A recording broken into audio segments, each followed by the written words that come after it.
Hola, bienvenidos a Radio Camino. Mi nombre es Juan Pablo Furlano y estás escuchando Alto Voltaje.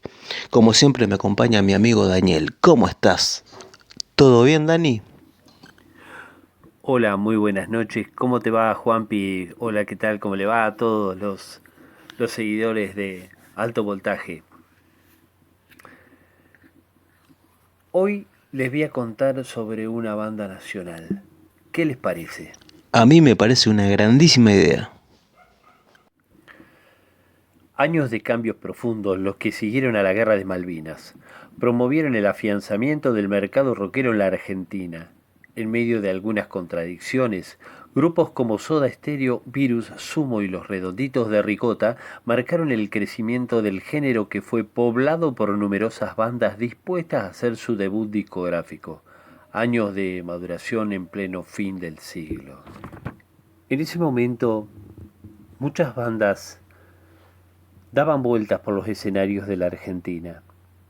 Virus, Sumo, Soda Stereo, Fito Páez, Charly García con Los Enfermeros, La Torre, Patricio Rey y Los Redonditos de Ricota, Hit y muchos más.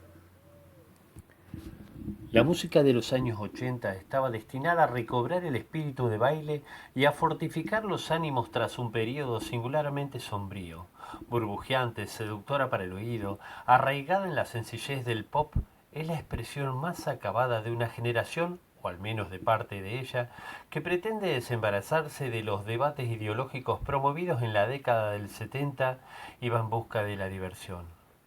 Música ligera, según el resumen proporcionado por los propios miembros de Soda Stereo, en una de sus canciones más celebradas. Sin embargo, esa pretendida levedad es de algún modo engañosa, ¿no?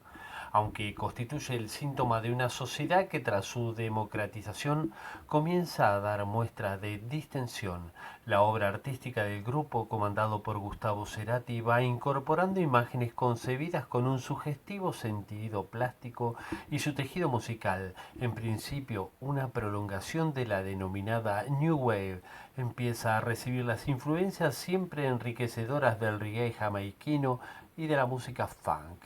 Los progresos son constantes, de modo que cuando concluye la década, es decir, 6 años después del debut discográfico de la agrupación, Soda Stereo se erige como una de las bandas más importantes de nuestro país y aún de América Latina, donde su música es seguida con interés inusitado.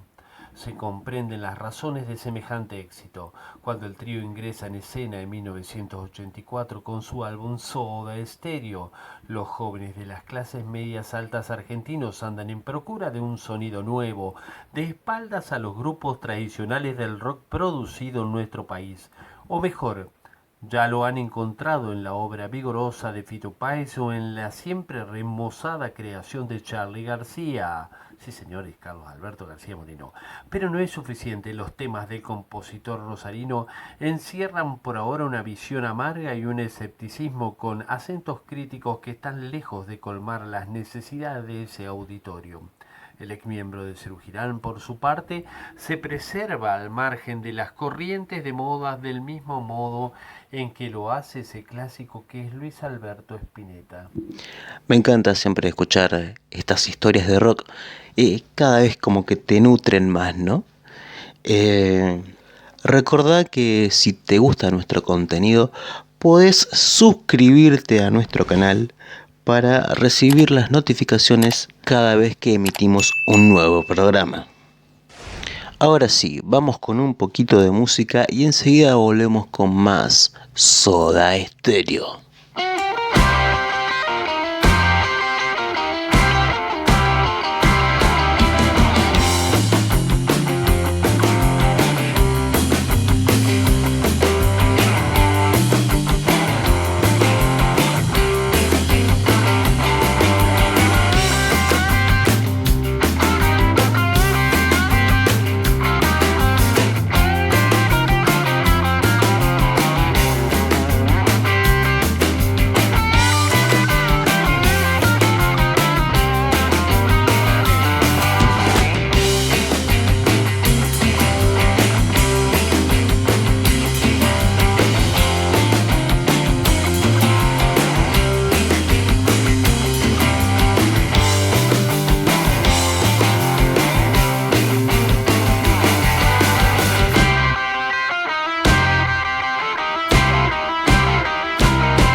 Las ambiciones son otras. Y para responder a ellas, llegan los nuevos intérpretes. Soda Stereo trae la diversión, a secas, así como Virus aproxima la ironía delicada y los twists el humor desenfadado de Pipo Chipolati. La agrupación de Cerati acerca algo más, un cuidado extremo de su propia imagen, trabajada hasta en sus mínimos detalles, no solo sobre el escenario donde descuella el sentido visual de Alfredo Lois, sino también en las cubiertas de los discos o en los videoclips, ese formidable instrumento de difusión de los años 80. La omnipresencia de la imagen no se traduce apenas en las formas exteriores, una puesta en escena o algunos raros peinados nuevos. Reside además o sobre todo en las letras escritas por Gustavo Cerati, despojadas de una pretensión estrictamente narrativa y afianzadas en el registro casi fotográfico de la realidad.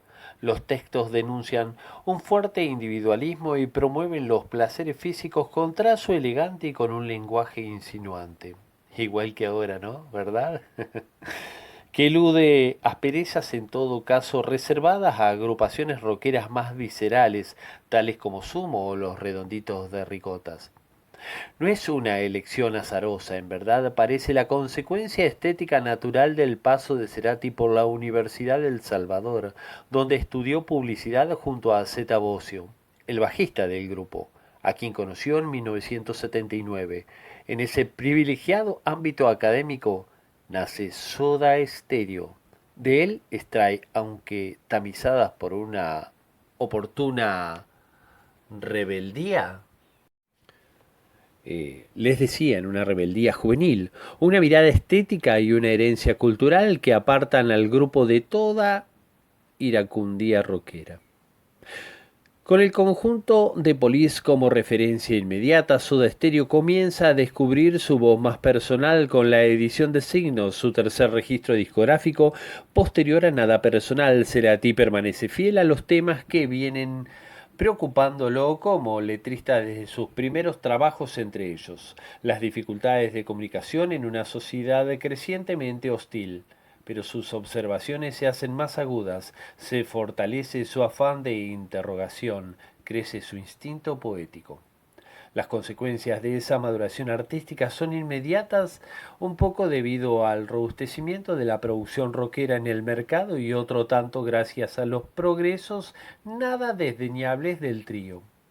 En 1988, casi 30.000 personas asisten a un espectáculo realizado en obras. 2 años después, una multitud similar se reúne en un show del que se adueñó el grupo argentino, antes de que las condiciones climáticas frustrasen la presentación de Tears for Fears, una de las bandas más esperadas de un calendario internacional singularmente generoso. Hay una anécdota de ese concierto. Se dice que los de Soda perforaron un entretecho y les cayó agua sobre el piano de los Tears for Fears. La sodamanía pasa a gobernar a una parte del movimiento rockero y de sus zonas aledañas, cada vez más esfumadas. El término lo acuñan los cronistas latinoamericanos, pero en especial los de Chile y México, pues el continente todo saluda el crecimiento de una de las bandas más contundentes de estos tiempos, pese a provenir de las agujas siempre mansas de la música pop. Las cifras de concurrencia de público expresan con elocuencia la adhesión masiva. Algunas de ellas marcan hitos en el mercado local a fines del 88. Soda forma parte de un plantel de artistas que reúne en la avenida 9 de Julio, en pleno corazón de Buenos Aires, aproximadamente 150.000 espectadores dispuestos a celebrar rock mediante 5 años de la reinstauración de la democracia en la Argentina. Me acuerdo de ese recital, estaba en las primeras filas yo mirándolo.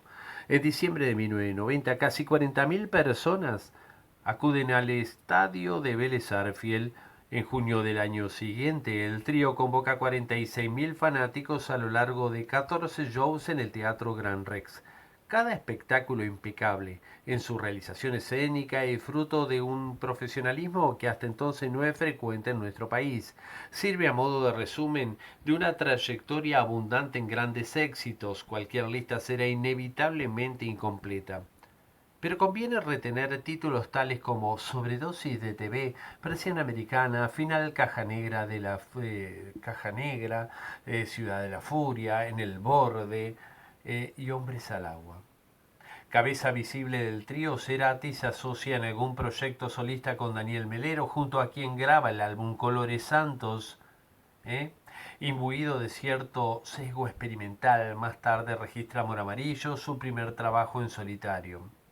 A esa altura, el de Melero es un nombre familiar, debido a sus frecuentes colaboraciones con Soda Stereo, entre cuyos huéspedes casi permanentes debe anotarse el saxofonista El Gonzo, por ejemplo.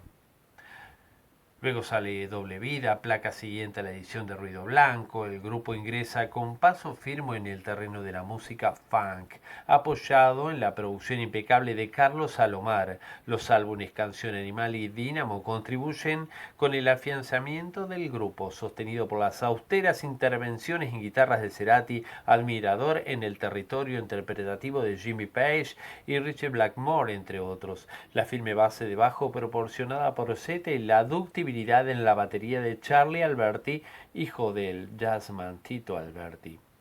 De todos modos, por encima de eventuales lucimientos personales importa la homogeneidad del trío, su estilo personal en un género, el pop, que muchas veces tiende a la pasteurización.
Soda Stereo había nacido en 1982 como un grupo heredero directo del New Wave.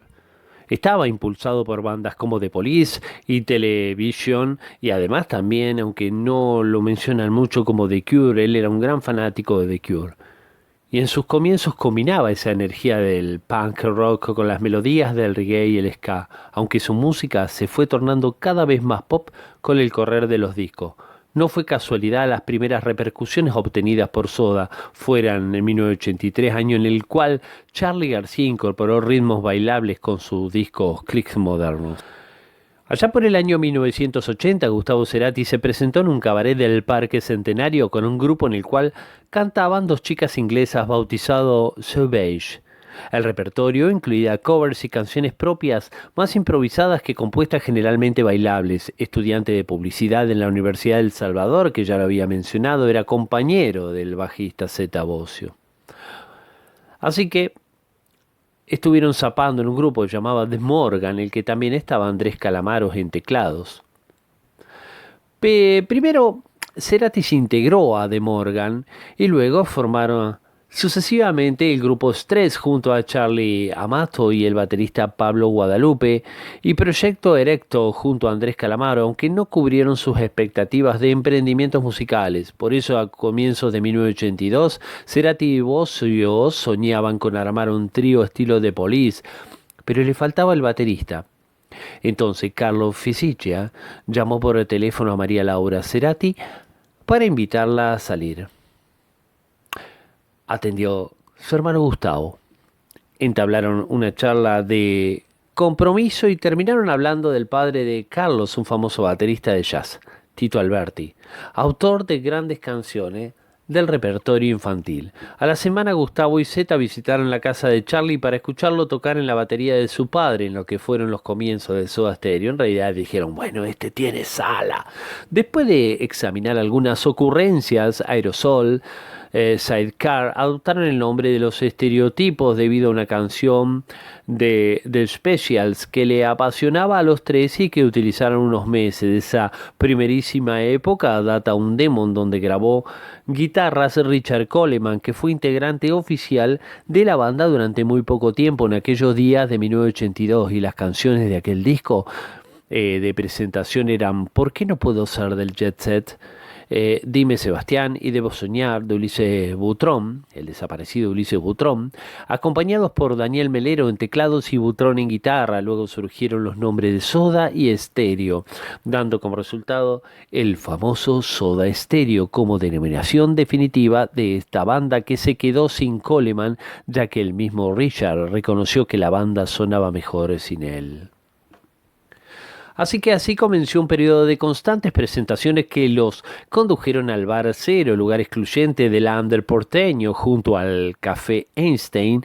En el tercer show, un productor discográfico los escuchó y los llevó a grabar profesionalmente para CBS, hecho que finalmente no se concretó hasta mediados de 1984. Ya por entonces, los Soda Stereo comenzó a trabajar muchísimo sobre su imagen. Alfredo Lois, amigo del grupo y compañero de estudios, considerado el Cuarteto Soda, fue el encargado de las producciones visuales, de editar un videoclip antes que un LP, algo totalmente atípico por aquella época. El tema elegido fue Dietético, que realizaron con equipos prestados por Cablevisión, donde Lois trabajaba de camarógrafo. Soda Stereo fue el primer disco y se editó en 1984, contando con la producción de Federico Moura de Virus, quien se limitó a dar algunos consejos, ya que todos los temas tenían los arreglos resueltos y pensados. Si bien el resultado fue un sonido más frío que el obtenido en vivo, los músicos quedaron muy conformes y, lo que fue más importante, consiguieron una gran recepción por parte de la prensa. La grabación se realizó en los obsoletos estudios de CBS de Buenos Aires y el trío Cerati Alberta Bosio fue acompañado por Daniel Melero en teclados, autor de Trátame Suavemente, y Gonzo Palacios en saxo, con la categoría de músicos invitados, una práctica que adoptaron en lo sucesivo y que en algunos casos resultaron ser verdaderos miembros de la banda, denominados por los fans y los medios con el título de Cuarteto Soda.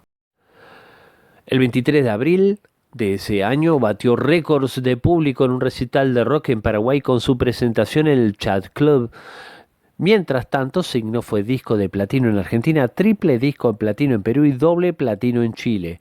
En 1987 se presentaron en la discoteca de Highland Road de San Nicolás, Buenos Aires, cuando sucedió un derrumbe en el que murieron 5 jóvenes y hubo más de 100.000 heridos mientras estaban tocando Persiana Americana. Lo recuerdo perfectamente, con una carga emocional muy fuerte. Tocaron en Obras el 8 y el 9 de mayo para presentar Signos. Luego, el 14 de diciembre del 84, fue la presentación oficial del material en el Teatro Astros, donde eligieron Sobredosis de TV. El estreno del álbum se realizó el 1 de octubre y fue organizado también como si se tratara de un espectáculo por la agencia Rodríguez Ares, algo que nunca se había hecho en la Argentina hasta ese momento. El lugar elegido fue un local céntrico de comida rápida de la cadena de Pampernicks. ¿Se acuerdan, no? La más popular entre los jóvenes argentinos de los 80, y se proyectó el videoclip. En octubre de ese año también tuvieron la posibilidad de presentarse ante el público de Vélez Sarsfield en el Festival Rock and Pop, y donde también estuvieron Inexes, Nina Hagen, Charly García, Virus y Sumo, entre otros. O sea que por aquel entonces se incorporaron como invitados estables Fabián Bonquinteiro, el Zorrito, y Gonzalo Gonzo Palacios en teclados y saxo respectivamente.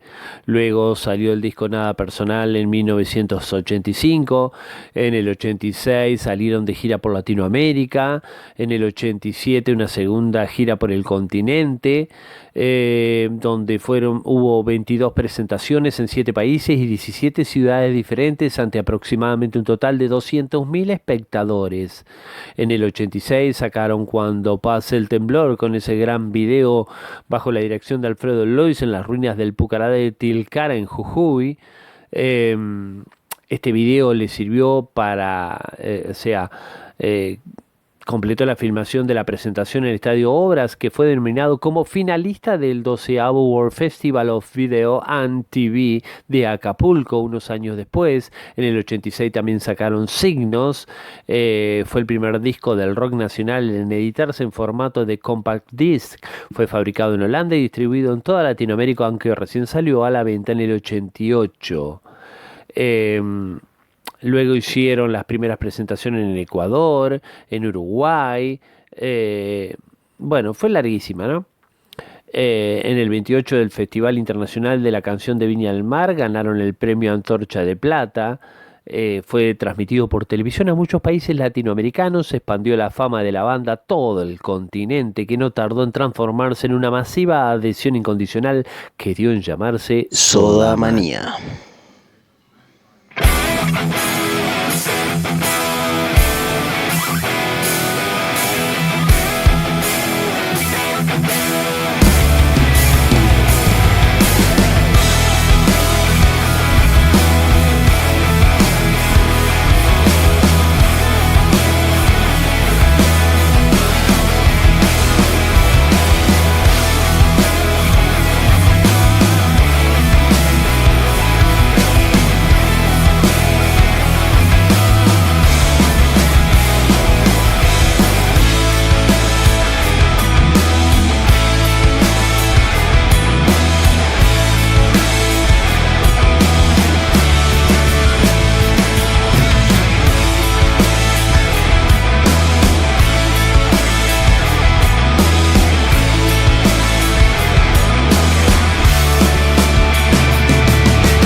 Luego de todas las giras, en vivo se editó el disco Ruido Blanco. A posterior volvieron con disco de estudio que fue Doble Vida de 1988, donde hay con una producción de Carlos Salomar, quien había trabajado ya con Mick Jagger, Paul McCartney y David Bowie, entre otros, que logró un sonido más tecnificado del trío y sobresalieron hits como Lo que sangre la cúpula y En la ciudad de la furia. Originalmente ese iba a ser el título de la placa.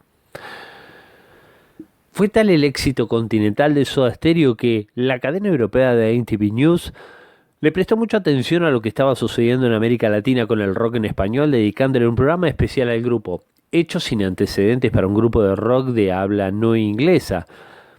Ya en junio, Soda Stereo viajó a los Estados Unidos para registrar una nueva placa en los estudios Criteria de Miami. Para ello contaron con el aporte conceptual de Daniel Melero y la participación de André Álvarez y Tweety González, siempre en calidad de invitados. El resultado fue el álbum Canción Animal, uno de los mejores de la historia del rock latino. Allí se editó la canción más popular de la banda, que es de música ligera, además de otros clásicos de la banda como Canción Animal, Un Millón de Años Luz, En el Séptimo Día y el famoso T para Tres.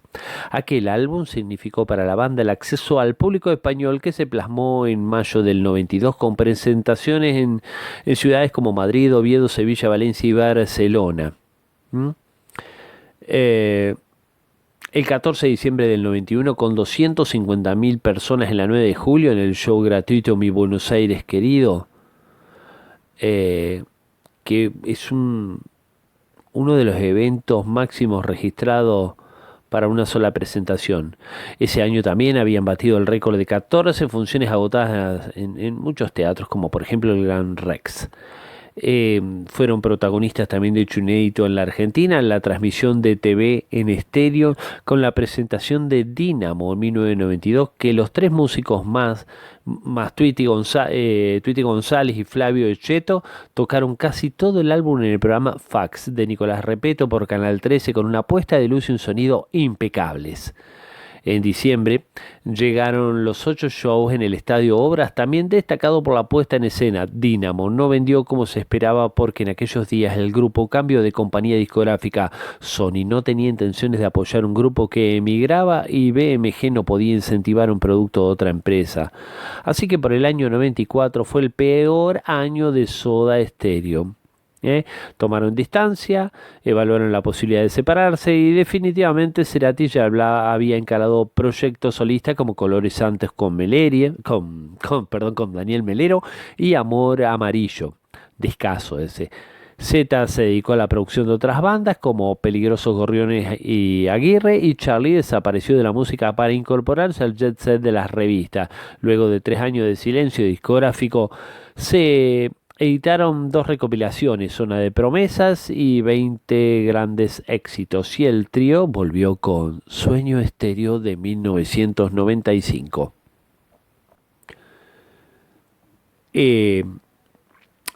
Ese año también fue, ya lo mencioné anteriormente, en Libertadores 9 de julio ante 150.000 personas junto a Spinetta, Fito Páez, Los Ratones Paranoicos, Man Ray y otros artistas. Estuvo genial.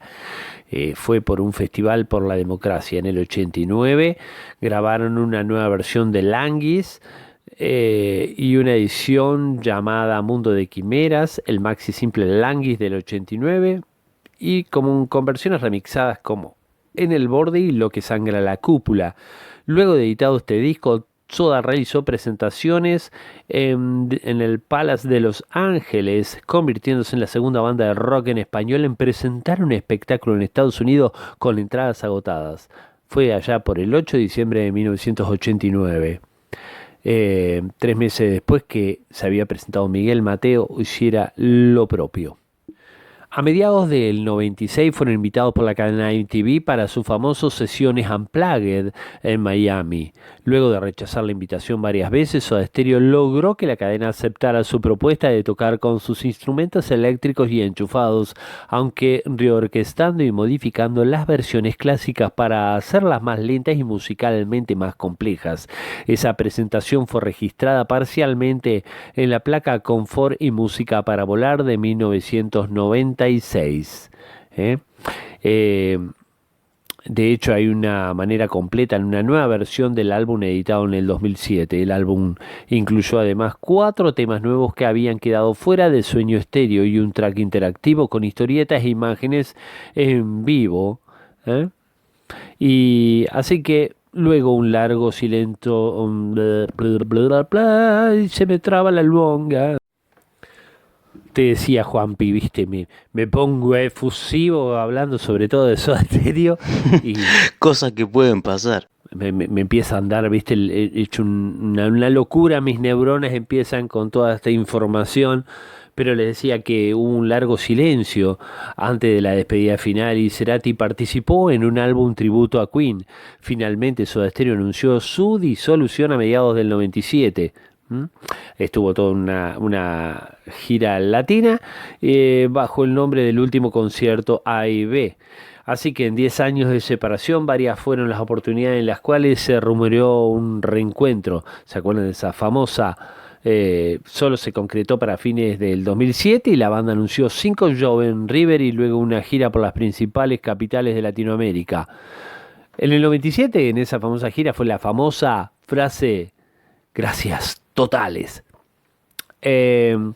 Bueno, y así seguían dando vuelta, y en el 2007 hicieron esa super gira, a pesar de constantes rumores de reunión, los cuales irónicamente comenzaron al poco tiempo de la separación. Pocas noticias hubo sobre Soda Stereo, salvo un especial para TV del último concierto producido por cadena HBO y un documental llamado Soda Stereo, La Leyenda, producido por MTV. Finalmente, en el año 2012 volvió a ver el trío reunido en los premios MTV Latinoamérica para recibir el premio Legend por su trayectoria musical. En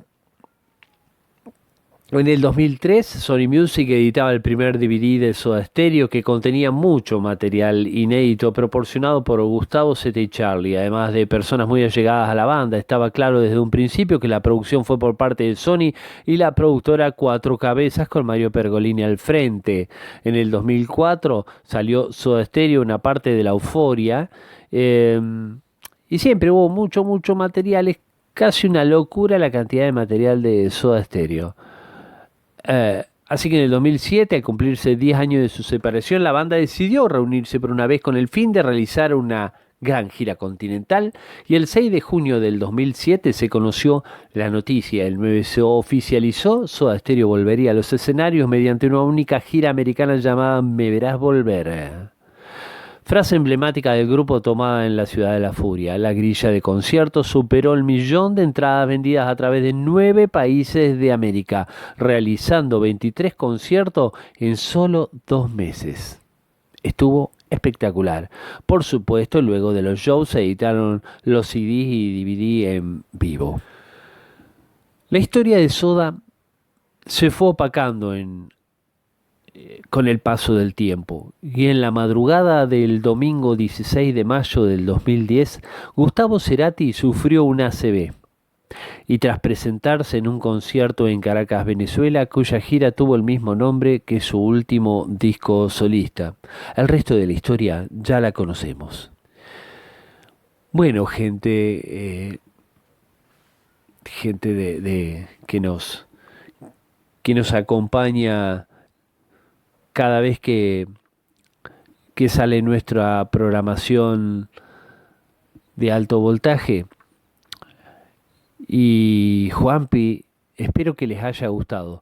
Che, le mando un gran abrazo a Germán Estelmazuk, que a veces me pongo a hablar con él de música y el tipo fue DJ. Es una locura el tipo, me vuelve loco lo que sabe. Te mando un gran abrazo, un amigo de toda la vida.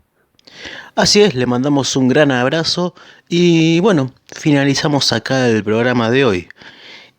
Nos encontramos el viernes a la misma hora y no queremos irnos sin antes dejarles un